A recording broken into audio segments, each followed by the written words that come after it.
Let's have a great session. Thanks, guys. Thank you, Laurie.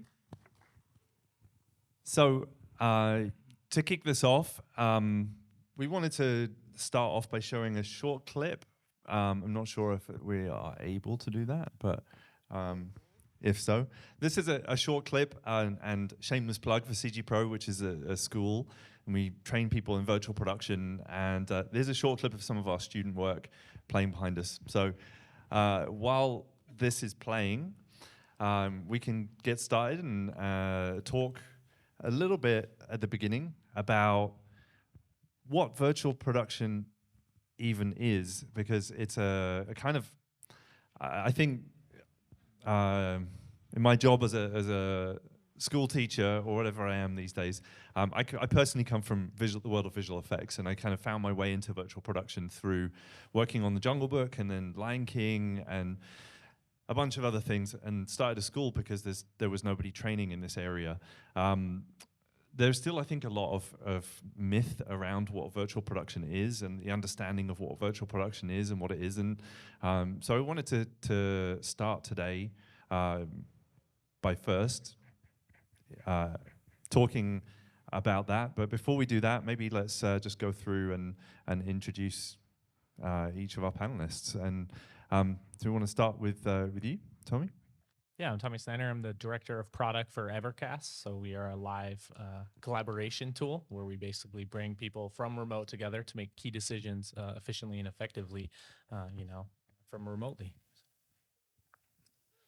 Hi, I'm Cesar. I am the product lead for Brompton Technology, Cesar Caceres. And what we do is, we develop LED processing. Actually, we are using Brompton right now in this LED. And for virtual production, actually, is really important because we are obviously in many, many industries, but recreating reality, that is actually the end of what we want to do here. It requires a very complicated color workflow, and this is what we achieve with what we do.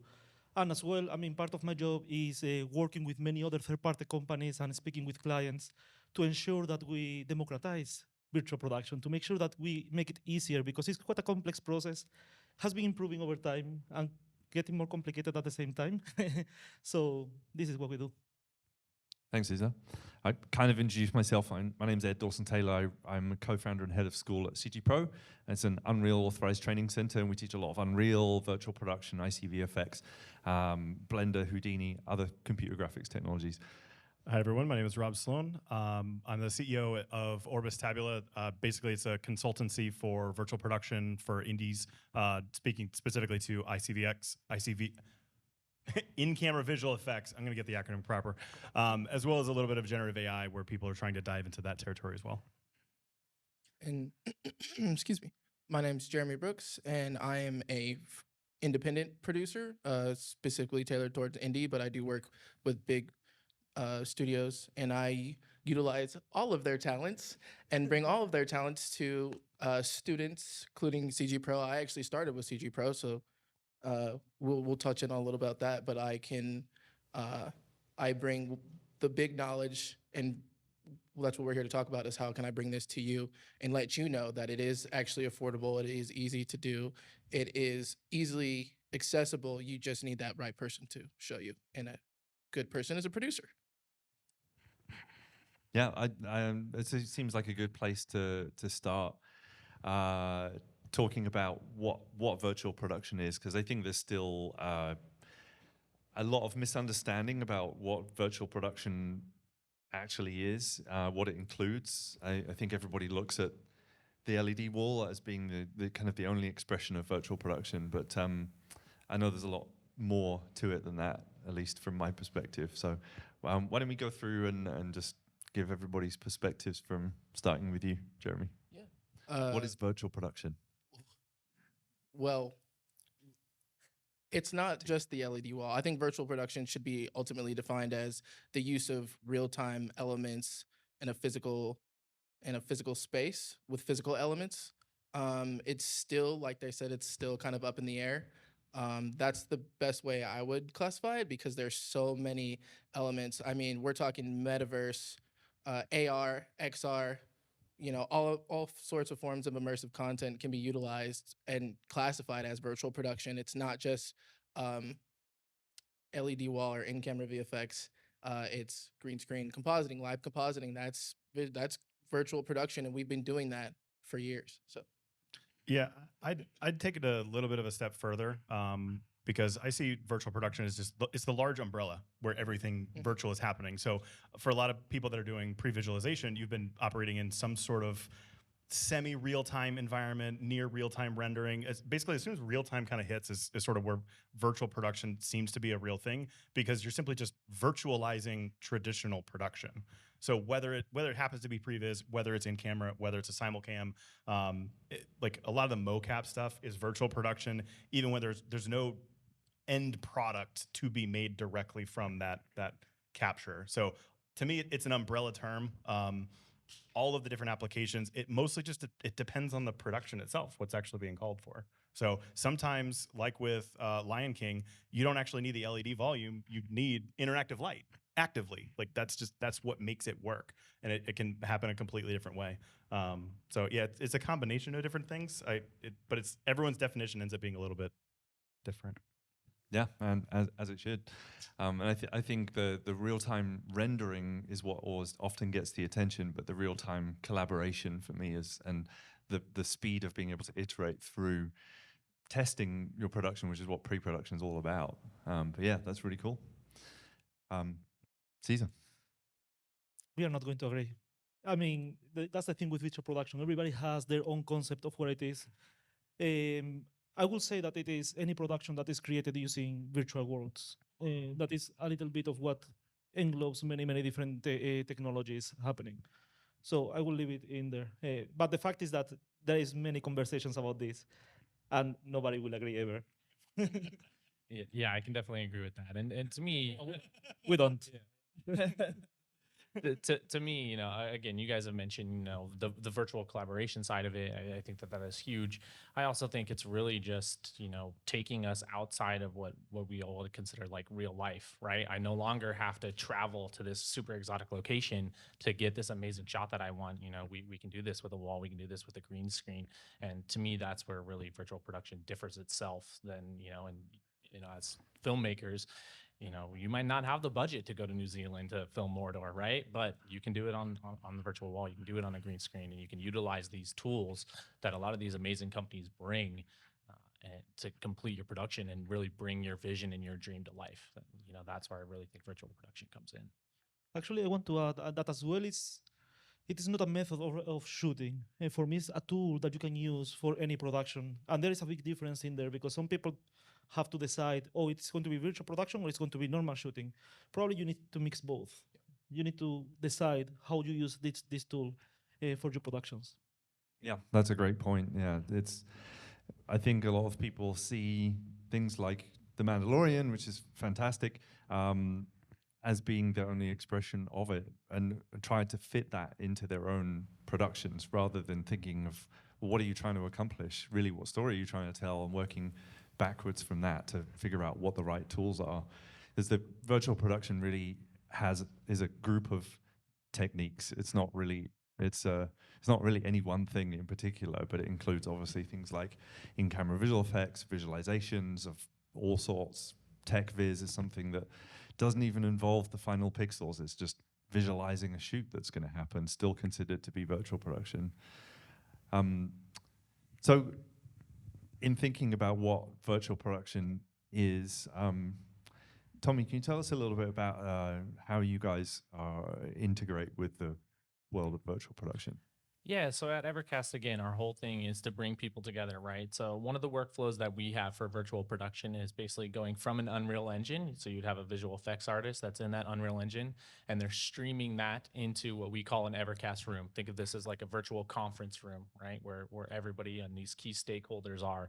And so what we're doing is taking that Unreal Engine that this visual effects artist has created, right? They create this beautiful scene. They stream that into the Evercast room, and now the director and producer remotely can go in and look at that scene. And that visual effects artist and the director and producer can sit there together and really dive into how they want to change that, you know, and make it perfect. And they can do that from worlds apart. And so that's really where Evercast, you know, brings to the virtual production. And then we took that a step farther because, that wasn't just enough for us. And so what we did is we actually integrated with NDI to be able to have a virtual camera as well, and being able to stream that virtual camera into the room. So now not only can you see the scene, you're actually going to see the camera movement that's coming in. And then the final piece of that is to bring in a live camera, right? And you have that sync there from the virtual camera to the live camera. And so now, you can have the director of photography that's on set that tells them how they want this shot to be. The visual effects artist is creating that and syncing that with that virtual camera. And you're seeing it all in real time through our platform, with everybody being completely remote and across the world. So, and that brings up really the subject of today's panel, which is, as well as being about what virtual production is, the title of the panel is Democratizing Virtual Production, and to me that means making it more accessible to more people. So in thinking about that, how do you, Cesar, see this becoming more accessible to more people? So first I want to ask, how many people here worked or has been in a virtual production studio? So quite a few of you. Most people. You have seen then the complications. The thing with virtual production is that there is so many machines trying to speak to each other. I mean, again, I'm coming from the manufacturing side in the LED processing part, right? There is so many machines trying to speak to each other. And as I was saying before, trying to get first easier workflows, trying to make the basic things happen. And once you start getting these things and different processes that are happening in the industry to be able to be, for more people to be able to work in big LED volumes, or not that big LED volumes, to be able to kind of rent these smaller volumes so you can actually develop your project, because your budget might not be the one of the Mandalorian, right? And you might not have Epic behind you helping you develop that. So making sure that these processes to reach more people happen is very important. And as well, I think that virtual production itself is democratizing cinematography. As Tom say, you don't need to go to Hawaii to have this amazing island when you are working. You don't need to go to Australia to have these landscapes, right? You can be recording in the beach, in the mountain, and in the city all at the same time, on the same day. And this is what is democratizing virtual production, and what is democratizing cinema in general. Yeah, that's a really, really interesting point, that it's not just about democratizing virtual production. A lot of people now saying, rightly so, that virtual production just is production. It's just now we've got some new tools to add into the mix that seems like it makes sense to create a name for that and give it a label. But really, if you're thinking that it is production, now more people have access to production, to filmmaking. And kind of like back in the day, people didn't have access to cameras, and then at some point everybody could get a camera for an affordable price, and now everybody could be a filmmaker. But I think what's special now is that this is also giving people access to visual effects and to CG, and in CG in pre-production, but also in the final part of the production. Yes, absolutely. And the workflows are improving incredibly. I mean, for me, the main factor that has been there to improve the reach of virtual production has been Epic Games. I mean, Unreal is an amazing tool, and it can create incredible landscapes and virtual worlds quite easily. I mean, whoever has played a little bit with Unreal, it is an easy tool in which you can develop amazing stuff very easily, and then you can get it to the next level and make it incredibly complicated. So you have a huge amount of possibilities that you can develop in the same system, and this is what is helping people to do virtual production. You can do virtual production just getting your Unreal and using NDI into your computer with an iPhone that is being tracked the position, and you just create something that can be quite cool to start with. Right? Yeah. So what you've described is people having access to a technology that previously, at some point, I remember when I was learning computer graphics last year, it was very expensive. Back in the day, ILM pioneered this, and it was only possible to do it there at some point. Flash forwards a little bit, you could buy Silicon graphics machines and $50,000 license to Maya, and 500 grand later, now you can play. But at this point, we have people being able to, with a $2,000-3,000 machine, being able to access and a camera that's good enough, even $1,000 camera or even less. You can start to play with this. So yeah, I just want to bring this across to Jeremy, because I know that you work with productions of all budgets and all levels. How are you seeing this become more accessible to independent filmmakers, to individuals, to people that you work with? I mean, it's really just the technology evolving as it is. I mean, there are great tools out there like the HTC system, the Vive Mars, and even Stipe, their new system, which I'm sure they're going to do a demo of it over here, is becoming easily and more accessible.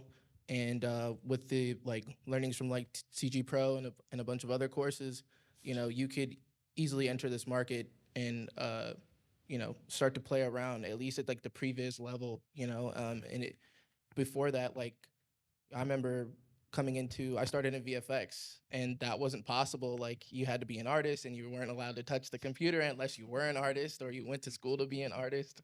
And so, it was always me looking over somebody's shoulder. But now it's okay, I was a seasoned producer, but producers usually don't touch the box. Well, I took, Ed's class and then came in practice with a Vive Mars. I got to practice for under $1,500, right? With simple consumer facing gear, and knowledge, and people willing to share that knowledge is where it really comes down to. And that's why we're here today, is to show you guys that it can be done. And we're gonna break down that. Yeah, it's an important point to discuss. That I think everybody again looks at big budget, big LED volume work as being that's virtual production, and anything else is not. And we're talking about ways that even with LED volumes becoming more affordable. There are, maybe you don't get to have a giant 360 wraparound 100-foot diameter volume for less than 100,000 a day or tens of thousands of dollars a day, but there are stages now appearing that are giving people access even to the LED technology. Yeah, and to kind of touch on that just a little bit, it's so we all knew this was going to happen. The market is really saturated with volumes, whether we think so or not. Now, if you're an independent creator, now is the time to actually take advantage of that. Because you can easily walk into a place like this, and even just taking the tour will give you time to play. It really starts, being a creative and connecting with a producer. You don't always need the LED. You don't. I know that everybody wants to believe that you would.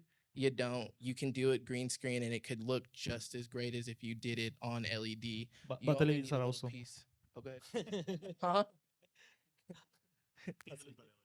But LED is awesome, but it's also it's also part of your budget. If you want the 360 and you can afford the 360, do the 360.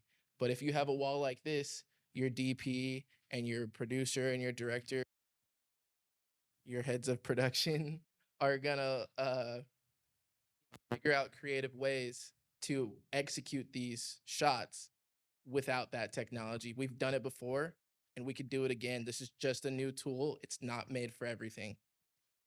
And they also, just going to the LEDs are awesome point that obviously green screen is ultimately a piece of green cloth or some green paint or whatever. That's is a little more accessible in a lot of ways to everybody. We have people going through our courses who do this as their project, and with a simple camera, some green cloth, and a free copy of Unreal Engine and a decent enough computer, you can do it with that. If you want to expand that and do more, bigger green screen, there are more LED volumes popping up that are more affordable as well, and more accessible. Ones that you can rent for thousands, not tens of thousands. I'd go to say hundreds now, and I'd be happy to provide list of you can walk in. It's easier at a day rate than it is a weekly rate. So there are other opportunities, but like we're saying, green green ultimately is the entryway to this type of stuff. What do you recommend for anybody who's looking to get started in virtual production? With like film or green screen or Any variety. I mean, I guess it really just you gotta if you want to start with a project, I suggest you start with your project. I'm sure you guys have all heard this in the industry. Don't experiment with clients' money. I thought that was the Don't best do way that. to experiment. I've done that. Don't do that. But I mean, it really starts at I'd say this, like, download Unreal if you want to learn that aspect. If you want to learn the producing aspect of it, it's really just trying to find a show or a project that utilizes that, or asking questions. I asked producers. I worked with Ed, like we didn't really know, but I was on the Lion King as a PA, and he was like in the VAD, and I had no idea what the VAD was. I was just asking questions. I had no idea what the VAD was. So it's like the easiest way I think to get started is like find what path where you want to end up, and then we got to work backwards from that. And if you work in production, you know that's how we build schedules, we build budgets, we do all. It's kind of like that. So if you want to go the artist route, you'll end up starting in Unreal Engine. If you want to go the production route, you're gonna start by probably finding like a producer or a production manager. Start on LinkedIn. Just Google people. I'd be happy to point you to people, send you old projects that I've done, independent projects that, and it just really starts there. Is like, you got to ask yourself what you want to do. It's very similar to the way that people usually are told to get into filmmaking. Just pick up a camera and start shooting. Yeah. I think part of it is kind of like what we were talking about earlier on. Is like everyone has their own different definition of virtual production. Everyone needs to figure out what the concepts are that make sense to them about what virtual production is. Because, I mean, I come from more of a short form content, right? A lot of advertising, music videos, a lot of corporate work. And there's a ton of production there where even they're trying to figure out how can we fit in the LED wall, because that's really cool. And it's going to impress the execs, it's going to impress the clients, it's going to impress everyone. And there's definitely space for that, but none of them are going to be interested in downloading Unreal. None of them are going to be interested in going through, no offense, CG Pro. I'm sure they are interested. The people like me are, but the end kind of client people that are like, I want this as a tool. Yeah. They're willing to pay for someone to do it. But usually what that means is they need to find a content creator or a student right out of film school, or someone who's willing to work a little bit lower to experiment with what the tools are that are there. And so that's where we're starting to see a lot of like Move AI coming out, and they're doing mocap completely markerless. And they're figuring out a way of cramming that into some other tool. And it might just be for like a TikTok spot, right? It might not actually be for even a TV show, but they're trying to figure out this new different kind of thing that they can play around with. And then once they understand those basics about capture, then they're like, wait a second, that's the exact same thing that I just saw in that stage with a bunch of those little weird things up in the ceiling. What is that?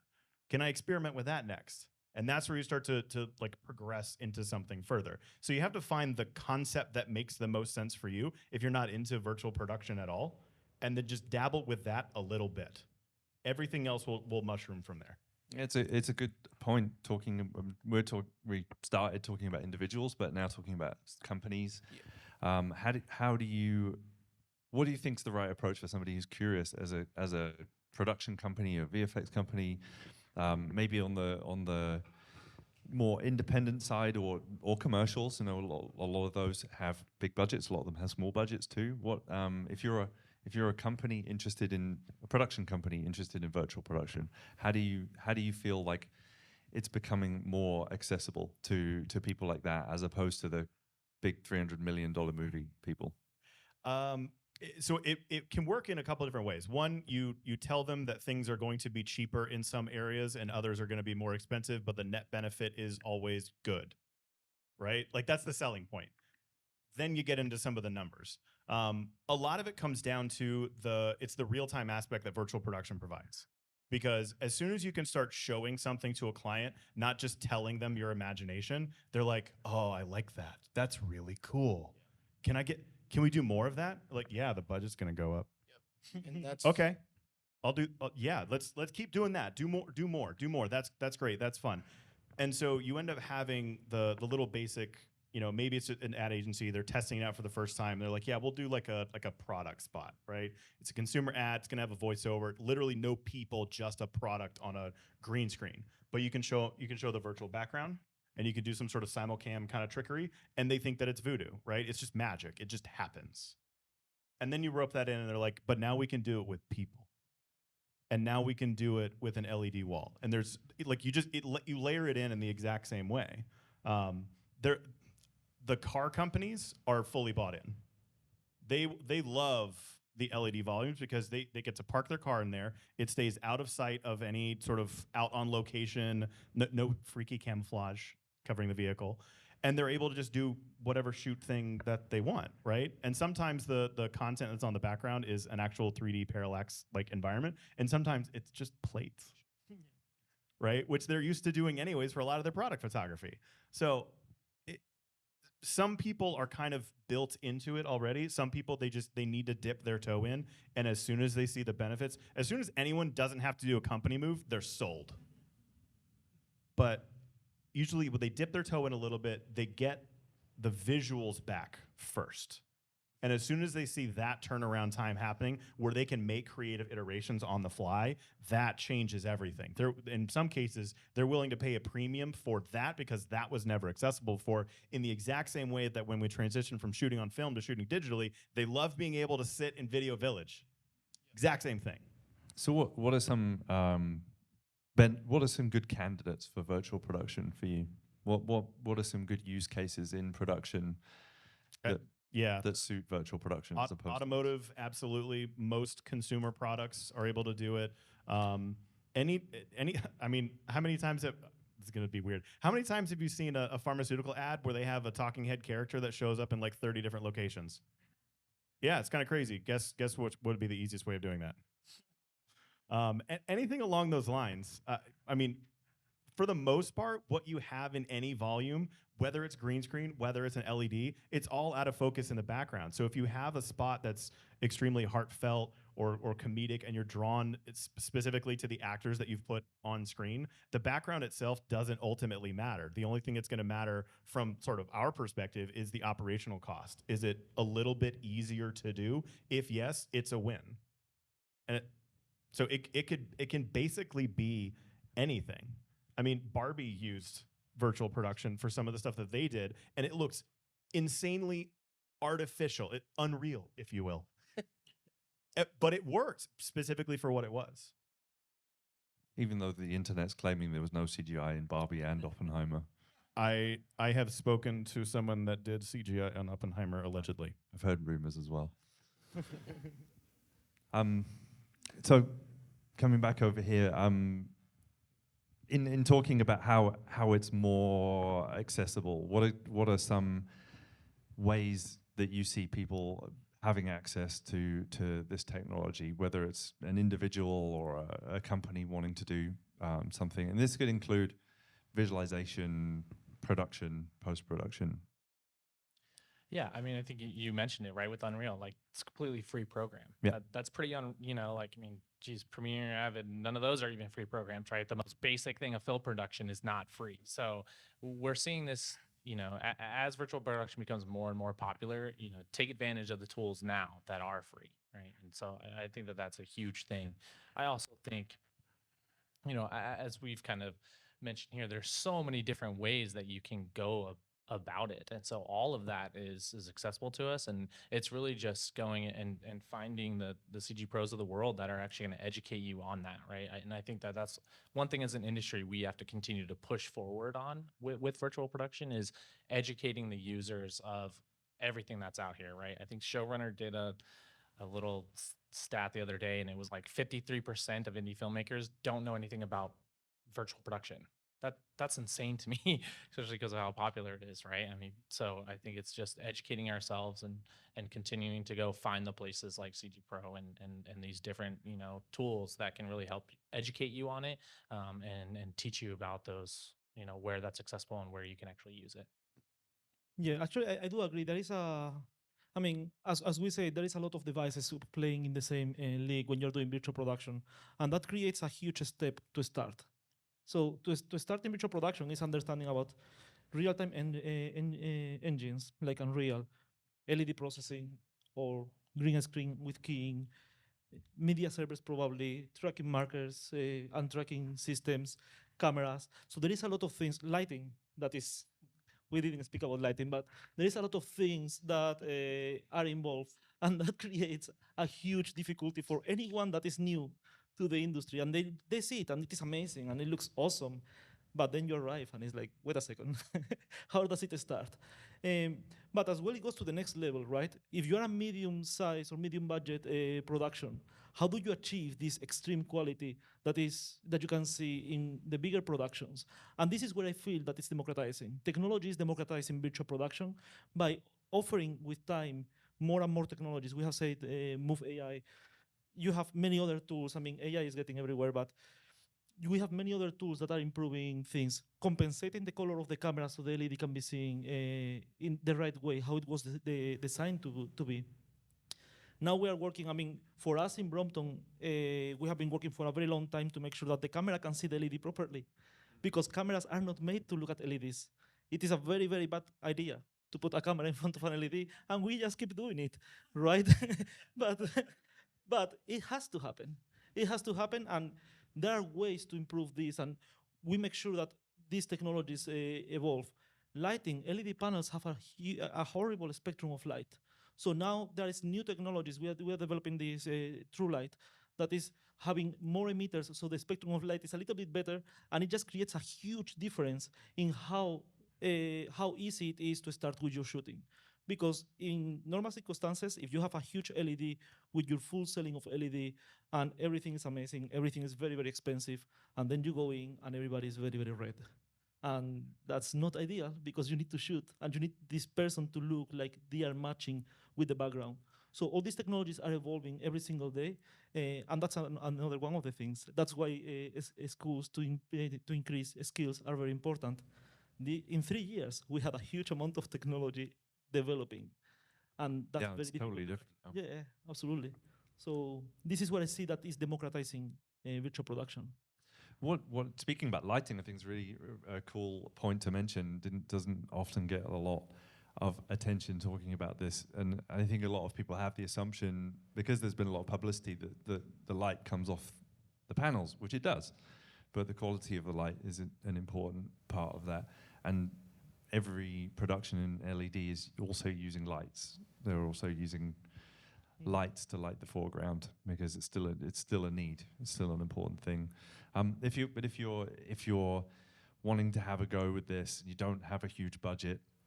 How can you kind of approach this from the technology perspective? Not everyone's going to have an LED wall. Not everyone's going to have 20 grand for a light. But to be able to get started, I mean, lighting is a very complex. It's a career on its own, right? Actually, at 5 p.m. we have here a talk about panels with RGBW by Adrian, the director of engineering of our company. But I mean, if you speak with people from ARRI, I believe that these are orbiters, right? So if you speak with people from ARRI, they have been experimenting in what type of light do you need, and I mean, it is just very complex. And the fact is that because we are all used to see certain type of light for certain types of environments, because we live in the real world, and then that is what you are expecting. And the way I see it, if you don't achieve a minimum level of quality when you are trying to do virtual production, people and directors and DOPs that arrive new to the industry and they see it and they are like, nah. Why? Because I can do it better in the street. That is how I have been doing it for the last 20 years. And this is what you want to avoid. You want to attract people into it, right? So technology is going to keep evolving. Cheap, I don't know. This is a different conversations. but a different conversation. But there is, I mean, there is more and more companies working on it, and that only level the budgets. Yeah, Jeremy. I mean, this could just be the producer in me. I think it will get cheaper. I think if you really think about it, we think about Black Pearl Mist to like the type of panels that we use now. Those panels in 5 years, those will still be good panels, but they won't be the price of the Black Pearl Mist 10, right? Those panels, they're still going to be in circulation. They're still going to be in production. They'll still be used. That will pave the way for the future filmmakers or the independent filmmakers to come in and do Mandalorian style stuff, which is what they utilize, the panel that they utilized on there at a different level. It's what we, as the consumer or the production, utilize as the new or the fancy or the highest resolution 4K. I don't know the exact specs of the Black Pearl Mist 2, but I can tell you 4K from 10 years from now will still be 4K and it'll still look damn good because we have 8K stuff now and we're not using it in production. I can tell you that. I've been to Sony, I've seen all that stuff. It's not production ready. It looks good, but you would be like, that's not real. It's too sharp. And you're waiting on the distribution of innovation, right? That's really what we're, it's tough when a new technology comes out and one company dominates it for so long, and we're just waiting for that to spread and other companies to innovate really effectively on it, right? We see that with cameras all the time, as we've mentioned before. You'd have 4K, 8K. Now there's going to be 20K soon, right? But the 4K will still look amazing. So I completely agree with you. And as we see that innovation distribute across the industry, I do think that it will become cheaper eventually. Yeah, I actually have to fully agree with you. It is true that panels that were amazing and the most expensive in the industry 5 years ago, now you compare them with a quite cheap range panel because the amount of chips that you have behind, obviously chips are getting cheaper and cheaper. So the same type of chip, right? So they get cheaper, so you can get better quality in those new panels that are a lot cheaper at the end. So yes, I mean, and we have been doing tests, and there is a difference in that. Not only resolution, I always like to say, it's not only resolution, it is the quality of the color, is the reflection of the panels, it's many other things that I don't want to start describing because we get the technical, but there is absolutely a difference. There's another angle to play to kind of jump back to the broad democratization side. Sorry to steer away from LEDs again, and that's projection. I happen to know of a couple of places that have been experimenting quite heavily with using basically creating a virtual production volume by way of high-end projection onto a highly reflective, high-gain screen. The downsides are pretty obvious, right? You have your light loss on both directions, but if it can work for Oblivion and if it can work for Solo, and if Lux Machina has it as a solution within their list of things that they would like to use, I think we can take a look at it and see if for indie purposes that works out. And if the cost of building out a projection space is more like, I don't know, 50K rather than, a few million, I think indies are going to be interested in renting out that solution as a probable outcome. And then because it's just a screen that reflects light that we already know what it looks like, it's also adaptable in a kind of different way than panels are. They can only bend so much, whereas a screen can bend quite a bit. So, we're only replacing what Alfred Hitchcock made super popular eons ago. It's all that it is. It's just rear projection in a slightly different way. That's my concept that I started with. So as long as you can think about what is it that you're actually trying to replace, what are the technologies that are actually out there, usually there is something that is slightly cheaper. I've seen a couple of projects that they start up and they initially have they have the budget to go with a LED volume, and they'll start with like a 2.8 pixel pitch because that's what they need for the distance and the stage that they're in and everything there. And then when they go to do pickups, they don't want to book out an entire soundstage again. They just need a few, medium shots or maybe a few kind of long shots, and they're able to get away with it, but they do it inside essentially someone's research lab. So they need the higher pixel pitch, but it's a much, much smaller screen. And so they're able to kind of bend their production according to what the actual needs are for that moment, right? It's the way that filmmakers always have to, we always are reverse engineering the shot need for the scene. I think that's a really important point too, is you also don't always have to use it, right? There's going to be situations when you're, storyboarding something that you say, yeah, this shot right here, we cannot use virtual production, right? I think Roger Deakins talked about how you can't use virtual productions for a 100-yard follow. And you can't, right? You got to go out into the real world to do that.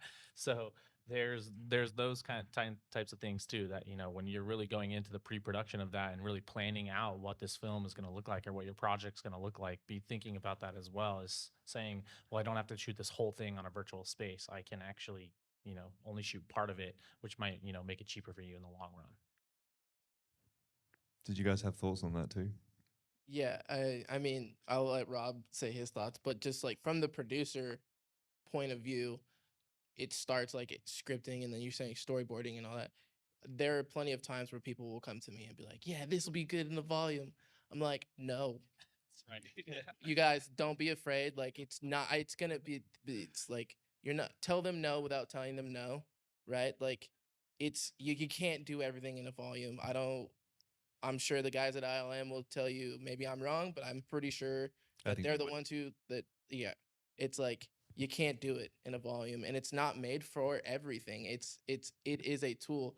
The question that I've asked and every single I think panel I've gone to visit to is what was your process like? And a lot of them have utilized hybrid approaches. So even at the top, they're utilizing the green screen and the LED. Use your keystone shots, like your big, maybe your wide, like sunset. You need golden hour for 4 hours to get it with your actors. That is a great volume shot. But like he's saying, a tracking shot with somebody running on the beach for 20 minutes, go to the beach and shoot that. It's twice as cheap, and it's probably going to look a lot better. And there's so many other things that you could utilize that money with. So Rob touched on that. knowing when not to use it essentially is also as important. That's very I mean, there is the avenue of a treadmill. true. I mean, I find it ironic that as the democratization conversation is ongoing, we've basically gotten to a point of don't do it. Yeah, I mean, there are a multitude of ways to not do all of the things, and that is a perfect point. For the most part, I find that the all-in approach that most of the large studios are doing, they work because they have every single piece already built. So Mandalorian is able to look amazing because, well, they started with Epic. They built the whole thing themselves. They didn't really market it. They basically just came out with a show and everyone was like, how did you do that? And so when it works, it's because you're using it for what it's actually built for. Don't just use an LED wall or even just a green screen as a replacement for just building a set wall. That's a little ridiculous. That's silly. But where you have those opportunities to take full advantage of something because you have a controlled environment, it makes a lot of sense. There was a production that took place at the university that I lecture at where they did an entire feature film, kind of like Saw back in the day, in one location.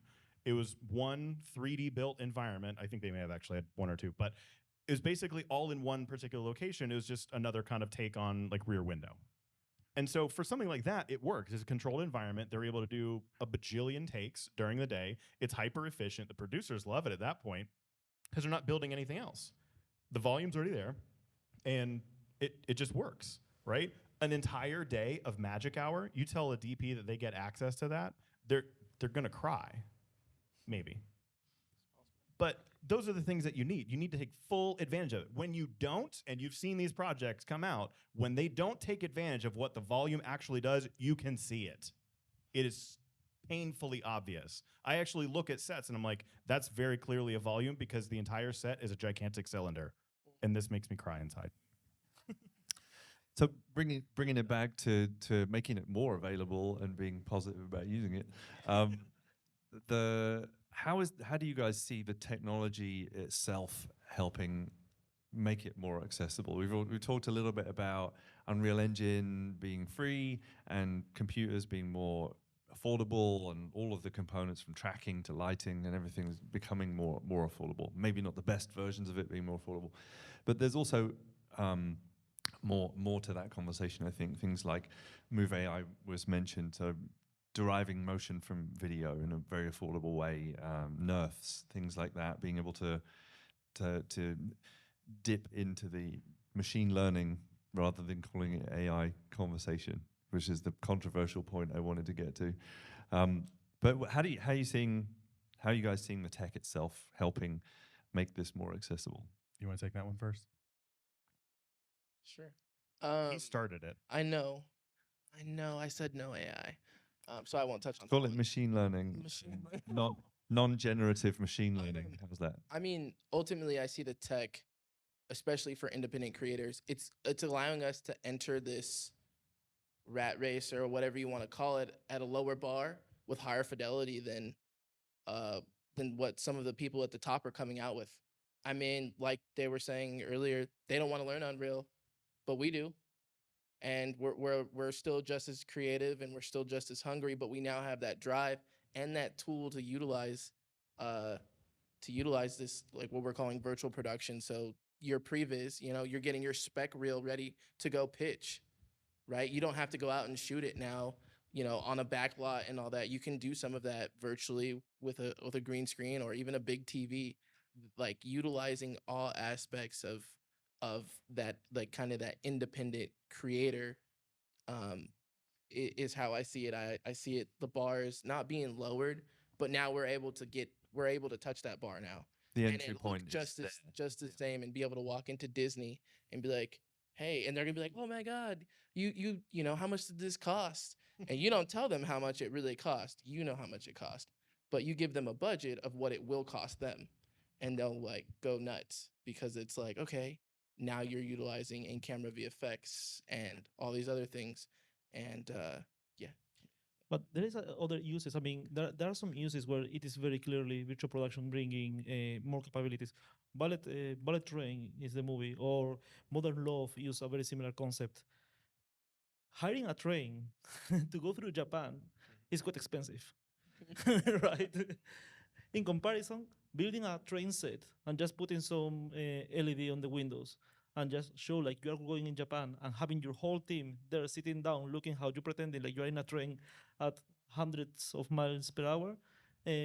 That's a huge benefit in order to do storytelling, and for the directors and for the DOPs, and to control the light and to make sure that it doesn't get cloudy or it doesn't get nighttime. So for all these things, it is obviously a very, very strong tool. And then, I mean, as Rob said, if you have a pharmaceutical ad and you want to have 20 scenes on the same morning, absolutely it's the right place. Yeah, Yeah. I mean, to really bring it back to democratizing it, start with a car shoot and a conversation. Write a 5-minute piece. Make that entire conversation in the car. Put green screen outside the windows. Like, let's start at like a real indie level. Put green screen around the car. Have a buddy wave a flagpole every 5 minutes while that's going on, to give you that reflection. And now lights, even they have where you can time them out. You can put them on, use DMX or whatever it is, to show that there's like you're going through a tunnel or something, and then get some other real world elements to throw in there. And you could easily live comp that with with Unreal Engine, and that cost you maybe $500 to rent a decent amount of lights to pay your There's a buddy. demo project that does that actually. Oh. You can pull It the could be free. demo project where they did the sort of driving plates. Yeah. There's also the city sample. The and- city sample, yeah. yeah, there's a lot of sort of presets out there available in that front. Yeah, it's really easy to like bring that back to being easily accessible, without it breaking the bank, and it comes out really, really well, you guys. I mean, you just gotta. It's really all about showing it to the right person, and that's really what it comes down to. Yeah. So I'll dabble a little bit in the Gen AI realm. Do it. I'm from Florida. I'm allowed to get away with it. I'm Florida man. This Florida man. Yeah. So the way that I think about it applies also to the way that I think about virtual production, and that is there are more filmmakers today than there have been at any other point in history. there are more tools to allow more of us to make more stuff, and yet there are not enough shows, movies, commercials, anything to satiate the appetite of audiences. It just doesn't exist. And for all of you that are like, well, yeah, if they would just dedicate it to the shows that I like, you're making my point for me. The shows that you want to see all the time are not available. You get it like 20% of the time.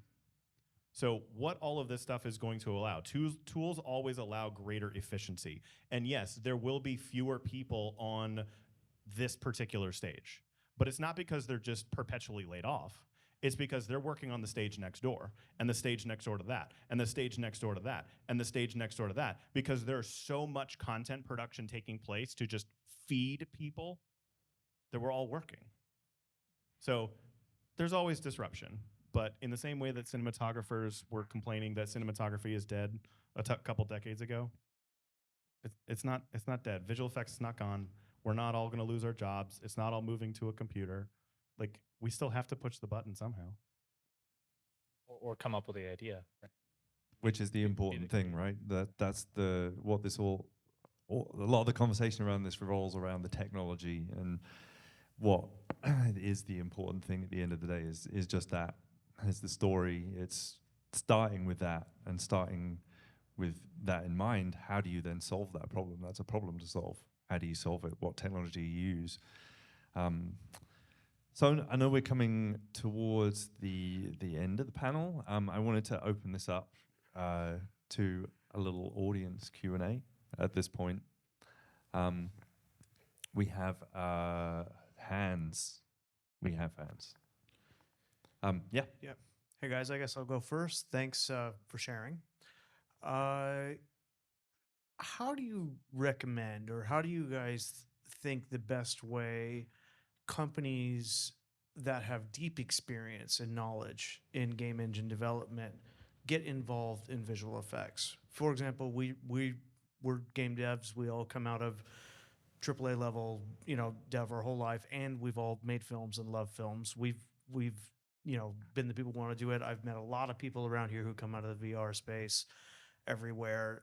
It always seems like from the VFX side, people want to find the talent. People run into all these bugs, coordinating all these machines on set. And here we go, a bunch of cloud networking video game experts sitting in the corner and never quite make their way over to the VFX side of the line. So what do you guys view on that? How do we make this convergence at the talent level match what's happening at the tech level? That's a really good question, and I'll speak to it briefly because I had this experience on Lion King when there was no real name virtual production popular in the community, and there were no virtual production artists for sure. There was game artists, there was visual effects artists, there was production professionals, and trying to squash them together and find the right combination of skills was the only thing that could be done at that point. There's those pools of people exist. Definitely you can jump across the divide. There's core skills that those people that you have in that industry are completely applicable. They're the same methods, they're the same things that you do there. I think the things to learn are the filmmaking terminology, language, culture, methods, workflows that exist on top of that. And what I saw from seeing people come in from games was that some people really wanted to do it, and they were the passionate, hungry ones who wanted to learn, who wanted to understand these new words, these new people, this new way of doing things. It's different to the way they were used to. Some of them really didn't like it. They just went back to games, and that's totally cool. I think it's hard to know whether you're going to like it until you try. I'd say the best way to do it is just try and get on a production. Even if you're volunteering, just try and be in that space, see if you like it, start to soak it up. The core of it, like the 80% of you already know, that last part is really, really crucial, but not so much to learn. Yeah, I would say find the recruiters for all of those different companies. So I was at Unreal Fest last year, and every single VFX house, studio, etc., every panel they were on were saying, we need people. They were at Unreal Fest as a recruiting event. So even though you represent a company, I don't think they're necessarily just going to poach all of your people, but I think there's probably an avenue to work out. ILM, when they first got started, they literally had on their careers page just an expression of interest. If you're at all interested, we'll take you. And then we'll kind of filter through from there. The terminology stuff is a little bit tricky to kind of work through. Okay. Yeah, that's sort of a thing. But the only thing I can say from people literally asking is all the recruitment side. They're begging for those types of people. Yeah, I can talk. We can talk about it after. So let's take a couple more questions. Then we have one more question. Okay, we have time for one more. Sorry, question. long-winded. The person closest to the microphone. I get it because I guess close proximity. All right, I have a question about you talked about virtual production and the real-time angle. A lot of you emphasized that. There's also this offline angle that's very interesting, right? You alluded to nerfs, and obviously, we've talked extensively about this. Talk to me about interesting use cases that you might consider virtual production, at the intersection of real-time and offline. Like, I grew up watching these VFX BTS, and it's like, all this effort to digitize a set and capture HDRI probes to get the lighting right, and now you can use Wonder Studio and get the reference mocap just with a video. So, what are some interesting examples and use cases you're seeing at the intersection of real time and offline? Because I feel like that's more accessible to creators. If I put myself in the YouTuber shoe, okay, I played with After Effects. Maybe I've learned a little bit of Blender. How do I get that motion tracking data in there? Real time becomes this daunting leap that you kind of need to take, even though it is easy. So I'm kind of curious how you think about real time and off. I mean, if we just put it in the context of virtual production is the virtualization of something real, which kind of goes a little bit to what Jeremy was talking about initially. Anytime that you have a virtualized anything, it becomes viable. So a procedurally generated world, a nerf capture, literally just whatever download model you can pull from the game store or something. Any of those technically become a virtual piece of something within the equation. I'm not directly advising most people to dive super head first in nerfs as an active production element, just because it's at like that 0.8, 0.9 level for most of the applications they want it to be, right? Now, I'm very excited for a couple of things that are coming out. I love the guys from Volinga. I don't know if they're here, but I love you. And a couple of the other innovations that are sort of directly in the pipeline that are almost there. Once that happens, the scanning teams are going to have one more asset they're going to have to capture. It's not going to replace photogrammetry. It's not going to replace a bunch of this other stuff. But there's also a number of things that are coming out to do other virtualized versions of materials, texture scans, and stuff like that, some of which are just announced. Some of them are going to show up next week at SIGGRAPH. So there are a lot of different virtualizations of elements that go along the way. But it feels very offline. Ironically, it feels very offline traditional compared to the more traditional virtual production idea, unless you're virtualizing, i.e. remote. And then it starts to feel virtual production again. I don't know why. I think to take pictures of the places you go to, you will continue to be able to process those, whether they're through nerfs or photogrammetry. And photogrammetry has become super democratized. Reality capture, 50 cents, you can process a great model, get the pictures, get them through a good camera, make sure you keep that content. But they will keep evolving. The 50 cents gets you a real piece of the real world. Unreal Engine's free, putting it in there, camera, there's not much more on top of that. But I think photogrammetry, like you were saying, I think it's still... It's very easy to do now, and it's very easy to capture, and it's a great thing to do that doesn't really cost you anything. I've been part of visual effects for a long time, and a lot of the time, visual effects soups don't have time to go capture the stuff. But that's because to get an HDR used to be a really fiddly process, and if you didn't have time to do it or the right personnel, you couldn't get it. But now, just run around with a camera, go grab it. Yeah, some of the tools for photogrammetry, you got reality capture. You can get it on your phone now with Reality Scan. You've got Polycam, which does a very, very similar thing. The Luma AI is a mobile app. So from sort of a creator standpoint, or I mean, really, if we want to say democratization of everything standpoint, if you're trying to create a virtual world, your phone is the craziest supercomputer in the world. It is. And it's able to do so much really cool stuff. We're getting to the point where you're going to be able to edit in virtual worlds. And technically speaking, you can, if you nerf the right stuff, the way that you capture images, you can make your own little short clip, because as you capture, sorry to kind of jump in a completely different area, but as you capture and nerf the image, it's only creating images based off of that perspective. So if you change lighting, if you change all kinds of other material as you're making that capture, when you create the video file that comes out of it, if that's the output you're trying to make, you technically now have a take of a scene. It's static, it's not super dynamic except for the lighting. So it's kind of this weird combination of traditional scanning and cinematography and videography and, I don't know, nerd speak. There's so much more to this conversation. I think we have another panel We're that here. We'll talk about it. that we could do. But I just want to thank all of our panelists today. Thanks for being a part of this. Thank you guys for being here. Thank you, Laurie. Thank you to the Production Summit, to MakeConcern, and other people.